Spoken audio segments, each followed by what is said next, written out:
بھورے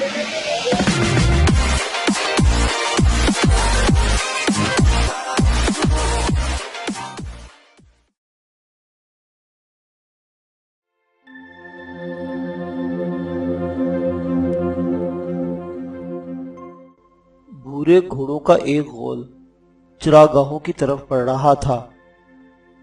ان پر بیٹھے ہوئے سوار سب کے سب مسلح تھے۔ عام طور پر چراگاہوں کا رخ کرنے والے سوار مسلح نہیں ہوتے تھے۔ یہ بھی ضروری نہیں تھا کہ ہر گھوڑے کی پیٹھ پر ایک سوار ہو۔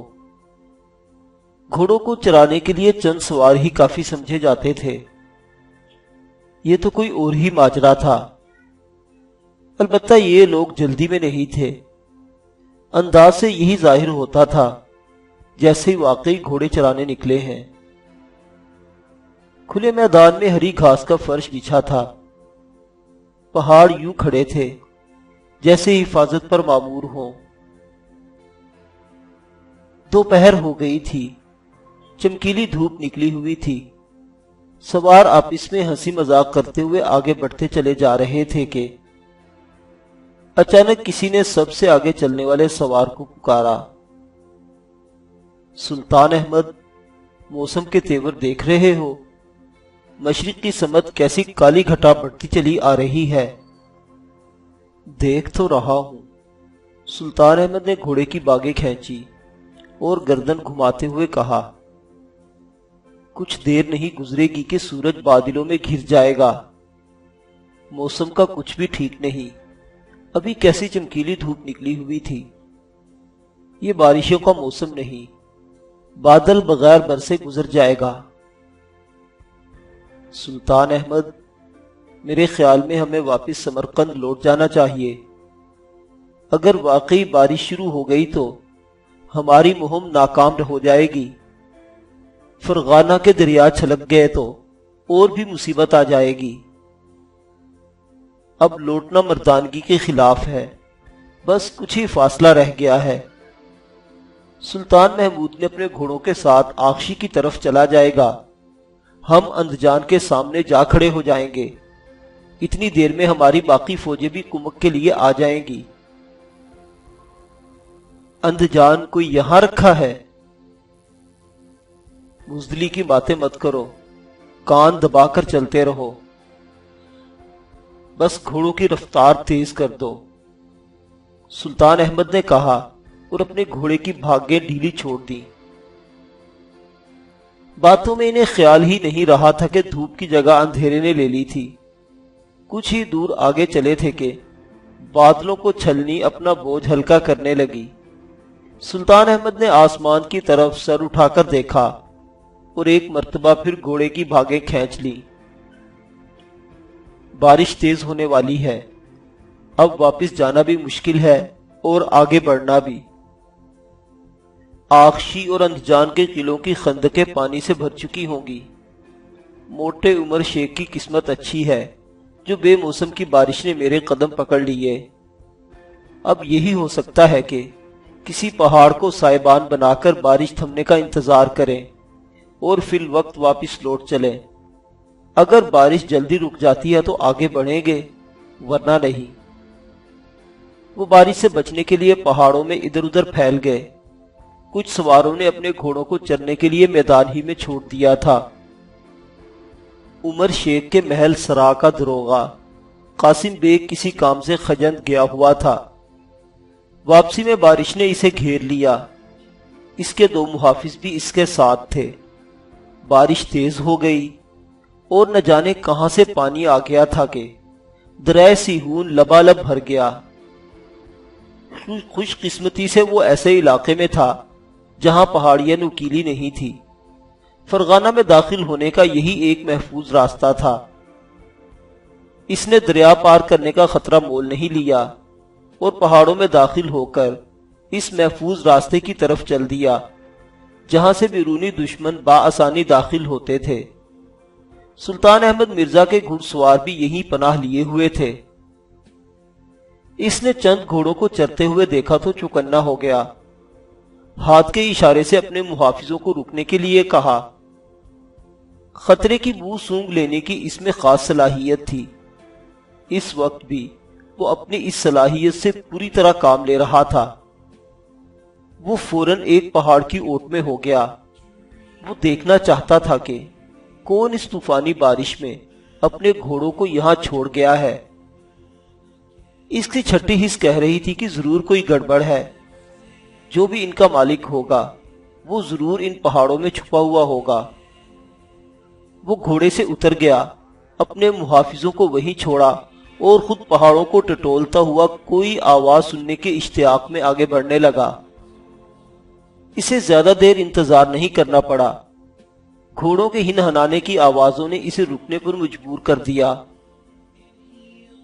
اس کا مطلب ہے چراگاہ میں چند ہی گھوڑے ہیں، باقی گھوڑے یہاں بندھے ہوئے ہیں۔ وہ چٹان کی ایک دیوار سے چپک کر کھڑا ہو گیا۔ وہ یہاں بارش سے بھی محفوظ تھا اور اندر سے آنے والی آوازیں بھی سن سکتا تھا۔ کچھ دیر کی خاموشی کے بعد ایک آواز ابھری، سلطان احمد، کیا اب بھی تم فرغانہ کی طرف جاؤ گے؟ اس کے جواب میں کیا کہا گیا یہ وہ نہیں سن سکا، کیونکہ وہ اس نام میں الجھا ہوا تھا۔ کہیں یہ والی سمرقند سلطان احمد مرزا تو نہیں جسے آواز دے کر مخاطب کیا جا رہا ہے؟ کچھ دیر بعد اسے کوئی شک نہیں رہا کہ یہ وہی ہے۔ اکبر محمود، تم ٹھیک کہتے ہو، اس وقت فرغانہ کی طرف جانا بیکار ہوگا۔ بارش ذرا کم ہو تو اپنے علاقے کی طرف لوٹ جاؤں گا، تم بھی اپنے علاقے کی طرف چلے جاؤ، موقع آتے ہی پھر ایک جگہ جمع ہوں گے۔ قاسم بیگ کے لیے یہ نام بھی اجنبی نہیں تھا۔ اکبر محمود یونس خان کا بیٹا، یعنی بابر کا سگا ماموں تھا۔ اب اسے کڑیاں جوڑنے میں دیر نہیں لگی۔ یہ دونوں یہاں موجود ہیں، غالباً دونوں کے درمیان معاہدہ ہو چکا ہے۔ وہ دونوں مل کر حملہ آور ہونا چاہتے ہیں، لیکن بارش نے ان کے منصوبے کو خاک میں ملا دیا ہے۔ اسے اپنے آقا پر غصہ آ رہا تھا۔ وہ دشمنوں میں گھرا ہوا ہے اور فرسنگ دو فرسنگ پر کوئی چوکی تک قائم نہیں کی جو دشمن کو کچھ دیر کے لیے یہاں روک سکے یا کم از کم اطلاع پہنچا سکے۔ اس نے چٹان کی دیوار چھوڑ دی۔ اب میدان سے ہو کر گزرنا اس کے لیے ٹھیک نہیں تھا۔ غنیم کی نظر اس پر پڑ سکتی تھی۔ اس نے دونوں محافظوں کو ساتھ لیا اور میدان کی طرف جانے کی بجائے جنگل میں اتر گیا۔ یہاں سے بھی ایک راستہ اندجان کی طرف جاتا تھا، بس ذرا طویل تھا۔ قاسم بیگ اندجان پہنچا تو رات ہو چکی تھی۔ عمر شیخ حرم کی خوابگاہ میں جا چکا تھا۔ اس نے ابھی ایک نئی شادی کی تھی، اس لیے خوابگاہ کا رخ ذرا جلدی کر لیتا تھا۔ اس وقت اسے خبر پہنچا کر پریشان کرنا ٹھیک نہیں تھا۔ قاسم بیگ نے رات آنکھوں میں کاٹ دی۔ تاشوں کی تڑتڑ نے بتا دیا کہ فجر کا وقت ہو گیا ہے۔ قاسم بیگ کو معلوم تھا کہ عمر شیخ مرزا سحر خیز ہے، نماز کے لیے ضرور اٹھتا ہے، پھر تمام بیگمات کے ساتھ ناشتے پر بیٹھتا ہے۔ بس کچھ ہی دیر بعد اس سے ملاقات ممکن ہو جائے گی۔ خوابگاہ سے 2 کمروں کے بعد ایک آراستہ و کشادہ طعام گاہ میں لگا ہوا شاندار دسترخوان عمر شیخ کا منتظر تھا۔ بیگمات اور بچے موجود تھے، صرف عمر شیخ کا انتظار تھا۔ نئی بیگم کے چونچلے ہی ختم نہیں ہوتے۔ میاں کو کمرے سے نکالنا ہی گوارا نہیں ہوتا کہ وہ دسترخوان تک آئیں۔ فاطمہ سلطان بیگم نے قتلک نگار خانم سے کہا، انہیں خود بھی سوچنا چاہیے، 17 سال کی بیٹی گھر میں ہے اور وہ 17 سال کی بیاہ کر لے آئے ہیں۔ ابھی کچھ اور باتیں ہوتی کہ خوابگاہ کی طرف کھلتے ہوئے منقش دروازے سے عمر شیخ کی نئی بیوی اندر داخل ہوئی۔ دونوں سوکنوں نے نفرت سے اس کی طرف دیکھا۔ 17 سالہ خانزادہ بیگم اور 12 سالہ بابر ایک گوشے میں چپ چاپ بیٹھے تھے۔ خانزادہ بیگم کی آنکھوں میں بھی وہی نفرت تھی جو اس کی ماں کی آنکھوں میں تھی۔ ہمیں اور کتنا انتظار کرانا ہوگا؟ خانزادہ بیگم نے ماں کی طرف سوالیہ نگاہوں سے دیکھتے ہوئے کہا۔ ہم سے تو جہانگیر مرزا اور ناصر مرزا ہی اچھے ہیں کہ ابھی تک سو رہے ہیں۔ ماں نے ہونٹوں پر انگلی رکھ کر اسے خاموش رہنے کے لیے کہا۔ اتنی دیر میں عمر شیخ مرزا کے قدموں کی آہٹ ہوئی۔ وہ خاص دروازے سے اندر داخل ہوا، طعام گاہ میں بچھے ہوئے گدوں تک آیا۔ بیگمات معمول کے مطابق کورنش بجا لائی اور اس کے دائیں بائیں بیٹھ گئی۔ ملازمہ نے ناشتہ چن دیا تھا۔ ہرن کے گوشت کے کباب، بھنے ہوئے تیتر، آخشی کے خربوزے، شربت، سب کچھ ہی تو تھا۔ عمر شیخ نے ایک ایک کباب سب کی پلیٹوں میں رکھ دیا۔ یہ اس بات کی اجازت تھی کہ اب کھانا شروع کیا جا سکتا ہے۔ اس کے بعد جس کو جو لینا ہو وہ خود لے سکتا تھا۔ ناشتے کے بعد وہ دیوان خانے میں آیا جہاں قاسم بیگ اس کا منتظر تھا۔ وہ نہایت بے دلی سے اٹھا اور کورنش بجا لانے کے بعد اجازت لیے بغیر اپنی جگہ پر بیٹھ گیا۔ قاسم بیگ، تم اتنے پریشان پہلے تو کبھی نہیں ہوئے، کیا بات ہے؟ خجند سے ایسی کیا خبر لائے ہو؟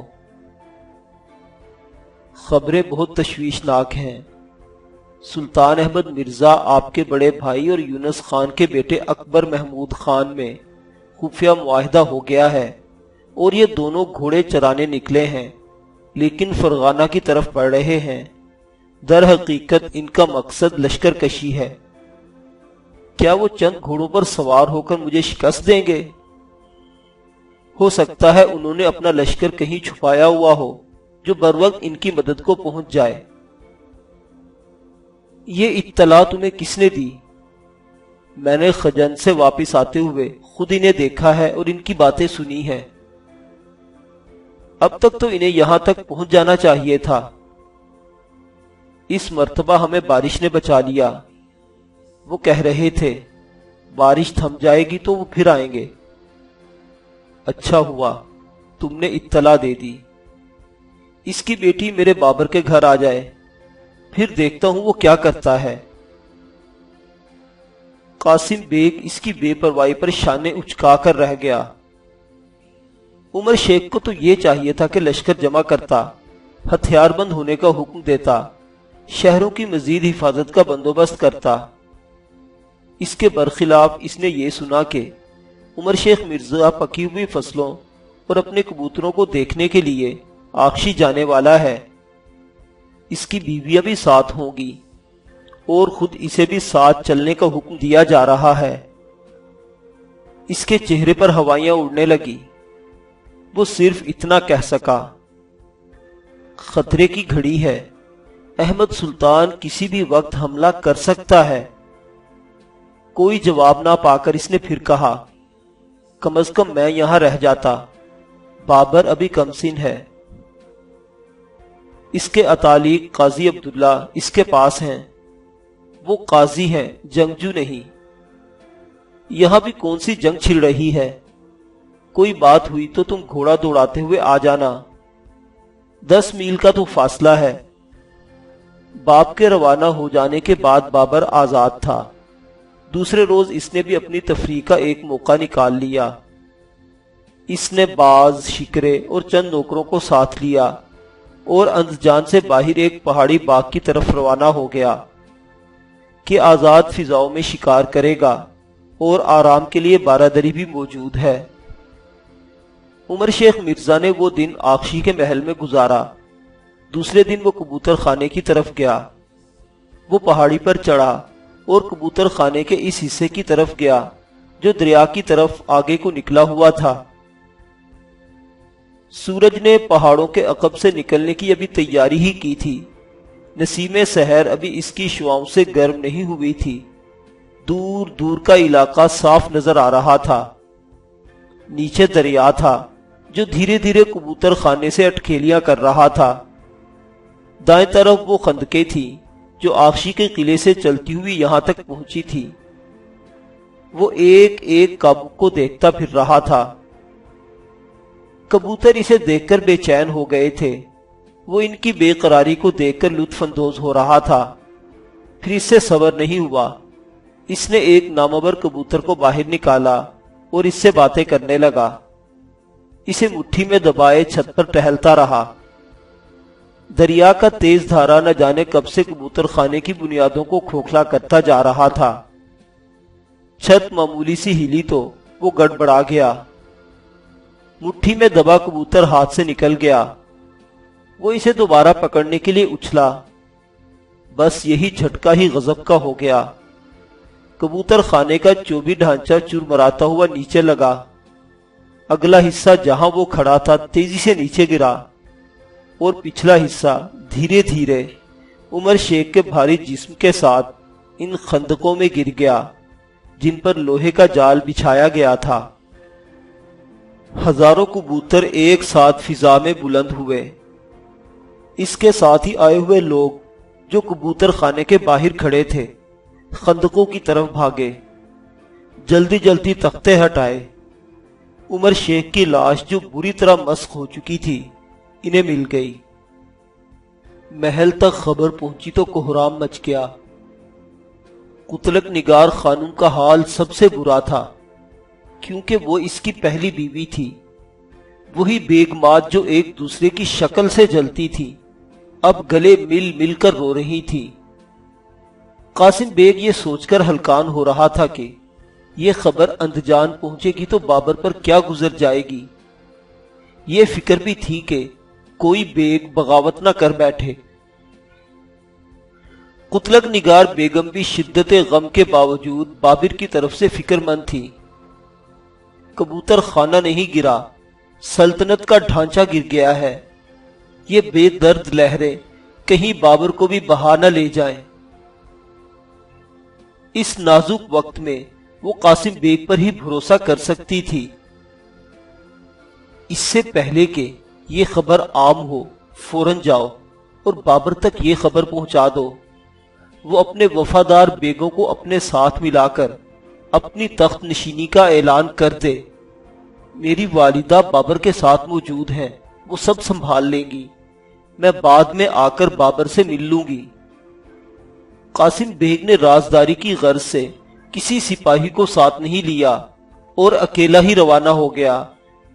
اسے معلوم ہو چکا تھا کہ بابر اس وقت قلعے میں نہیں، پہاڑی باغ میں سیر و شکار کے لیے گیا ہوا ہے۔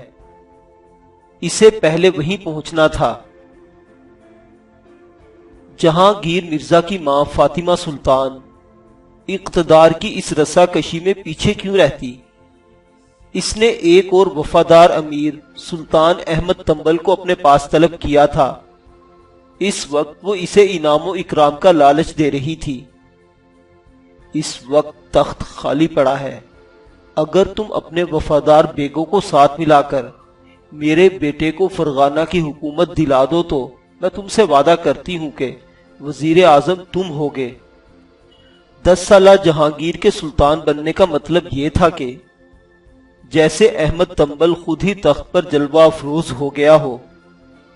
اسے یہ بادشاہت گھر بیٹھے مل رہی تھی۔ کیسے کیسے خیال دل میں آئے اور چلے گئے۔ پھر اسے خانزادہ بیگم کا خیال آیا۔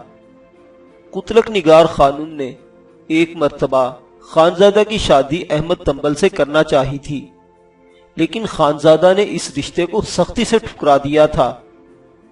یہاں تک کہہ دیا تھا کہ وہ ایک قاتل اور سنگدل انسان سے شادی نہیں کر سکتی۔ احمد تنبل اپنی اس توہین کو ابھی تک اپنے دل میں رکھے ہوا تھا۔ فاطمہ سلطان کی اس پیشکش سے اسے اپنے عزائم پورے ہوتے ہوئے نظر آنے لگے۔ جب مجھے اقتدار مل جائے گا تو دیکھتا ہوں خانزادہ کیسے انکار کر سکتی ہے۔ اس وقت اگر اس نے انکار کیا تو میں اسے تصویر عبرت بنا دوں گا۔ کیا سوچ رہے ہو بہادر امیر؟ کیا تمہیں کچھ اور چاہیے جس کا میں نے ذکر نہیں کیا؟ احمد تنبل کی تلوار سلامت رہے۔ جو کچھ مجھے لینا ہوگا میں خود لے لوں گا۔ آپ حکم فرمائیں، مجھے کیا کرنا ہے؟